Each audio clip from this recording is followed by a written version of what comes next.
Salut, c'est Trado, je suis content de vous retrouver pour la mise à jour du Trado Screener que vous pouvez retrouver ici. Donc vous allez directement sur le blog, vous cliquez sur le lien fourni et l'onglet Trado Screener vous amènera directement sur cette page et vous allez avoir la mise à jour ici des 250 actions qui me sont régulièrement demandées ou qui sont le plus tradées, hein.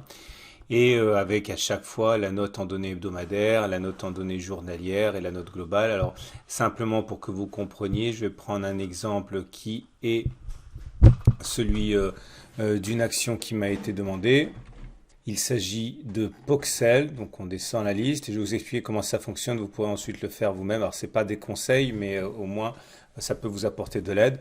Donc Poxel, comme vous pouvez le voir, Poxel a une note hebdomadaire de 3. Alors c'est une note qui va de -3 à +3. Donc la note de Poxel est maximale, hein, pour les données hebdomadaires. C'est-à-dire que la tendance hebdomadaire de moyen terme est parfaite. Par contre, la tendance journalière est moins bonne, hein. La tendance de court terme, elle est à -2, toujours sur une échelle allant de -3 à +3.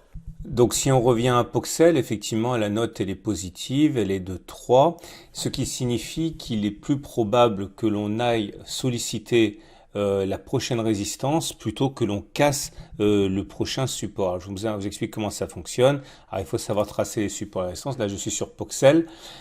Poxel en données hebdomadaires, hein, données de moyen terme, ça c'est les courbes. Vous avez là la moyenne mobile à 20 semaines et la moyenne mobile à 50 semaines. Comme vous pouvez vous imaginer, effectivement, la tendance, elle est bien orientée, elle est haussière, hein, puisque nous sommes à la fois au-dessus de la M20, au-dessus de la M50, et que les deux courbes montent. Cela signifie qu'on a plus de chances d'aller, vous avez compris, solliciter la prochaine résistance, qui est là, elle est là, la prochaine résistance, c'est le niveau qui a bloqué les cours, hein, que d'aller casser et franchir à la baisse le prochain support qui est là. La résistance, c'est la zone qui nous a bloqué à la hausse. Le support, c'est la zone qui nous a empêché de nous effondrer à la baisse. Et donc, à partir de là, pour prendre les choses simplement, il y a plus de chances d'aller chercher ce niveau, donc aux alentours de 8 euros, voire 8,43, que de descendre en dessous et de clôturer en dessous de 6,5 par là. Ou si vous préférez encore, il y a plus de chances que l'on gagne 5,6% à 12% plutôt que l'on perde 13%. Okay.